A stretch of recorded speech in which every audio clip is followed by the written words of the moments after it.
Welcome again.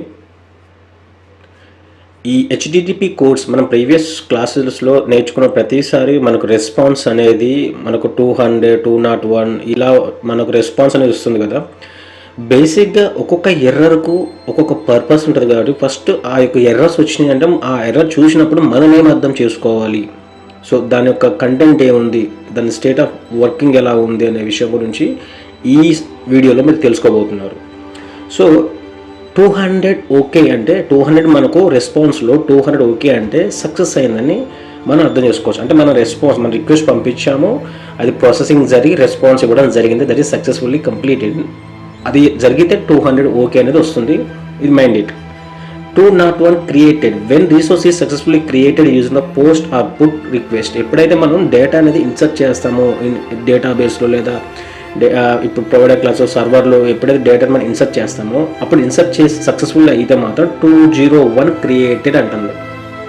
అంటే input data మీరు డేటాబేస్లో స్టోర్ చేయాలనుకుంటే 201 అండ్ 204 అంటే no content when response body is empty delete request. For example response body delete అయిపోయి సక్సెస్ఫుల్గా డిలీట్ అయిపోద్ది. సో దానికి 204 నో కంటెంట్. ద రెస్పాన్స్ బాడీలో మీకు ఏ డేటా అనేది రెస్పాన్స్ బ్యాక్ రావడం లేదు. సో ఎప్పుడైతే నీకు రెస్పాన్స్ బ్యాక్ ఏం రాలేదు మీకు వచ్చి అప్పుడు ఎర్రర్ ఏంటంటే 204 అని మీకు వస్తుంది. 204 అంటే నో కంటెంట్ ఫౌండ్ అని, no content response. 304 and then 304 అంటే not modified used to reduce the network bandwidth usage in case of conditional get request. Response body should be empty and header should have date and location etc. So ఇప్పుడైతే response బాడీలో bandwidth సంబంధించి most cases ఇది రాదు, but తెలుసుకోవడం మనకు mandatory కాబట్టి 304 వచ్చిందంటే bandwidth కానీ గెట్ రిక్వెస్ట్ ఎప్పుడైతే మనం గెట్ రిక్వెస్ట్ చేస్తామో అప్పుడు బ్యాండ్విత్ ఎట్లన్నా ఇష్యూ రావడం కానీ రెస్పాన్స్ బాడీలో ఎంటీ ఉండడం, ఆ టైం మనకు వచ్చేది డేట్ లొకేషన్ ఇవ్వాలని ఈ టైం ఇది ఇష్యూ ఉంది అని చెప్పేసి మనకు చూపిస్తుంది. అది 304 నాట్ మోడిఫైడ్ అని. Then 400 bad request that states involve inputs is provided. For example ఒక వాల్యూస్ ఉన్నాయి బట్ నేను ఇచ్చే వాల్యూస్ అనేది డిఫరెంట్గా ఇస్తుంది, దట్ ఈస్ బ్యాడ్. సో అది బ్యాడ్ రిక్వెస్ట్ మనం కన్సిడర్ చేసుకొని అది వ్యాలిడేట్ చేసి మనకు ఫైనల్గా 400 బ్యాడ్ రిక్వెస్ట్ ఇవ్వడం జరుగుతుంది.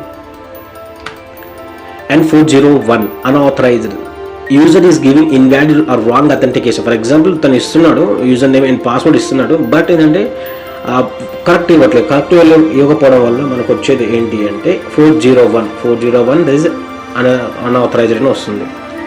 Next 403 is the forbidden which means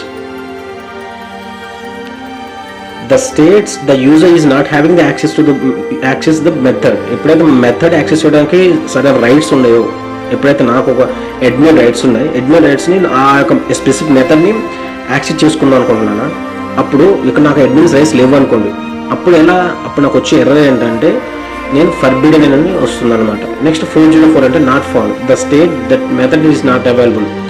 URL wrong అవ్వచ్చు, లేకపోతే మీరు ట్రై చేసిన మెథడ్ అక్కడ ఉండకపోవచ్చు యూఆర్ఎల్, అప్పుడు మన సైడ్ యూఆర్ఎల్ రాంగ్ వచ్చినప్పుడు 404 నాట్ ఫౌండ్ వస్తుంది. నెక్స్ట్ 409 కాన్ఫ్లిక్ట్ అంటే the situation while execute the method adding duplicate entry చేస్తున్నప్పుడు ఆల్రెడీ ఉన్నాయి కాబట్టి మళ్ళీ యాడ్ చేసినప్పుడు రెండింటి కలిపి కాన్ఫ్లిక్ట్ వస్తుంది.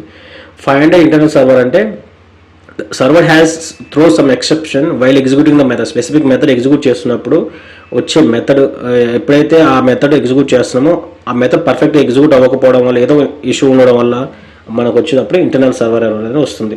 ఇవి మెయిన్ 10 మెథడ్స్ వరకు ఉంటాయి. ఇది చాలా ఇంపార్టెంట్. ఇవి మాత్రం ఖచ్చితంగా ఈ ఎర్రర్స్ వచ్చాయంటే స్పెసిఫిక్ ఏ పర్పస్లో వస్తుంది అనేది మనం ఐడెంటిఫై చేయాలి. దాన్ని బట్టి మనం డీబగ్ చేసుకొని ఇష్యూస్ సాల్వ్ చేసుకోవచ్చు.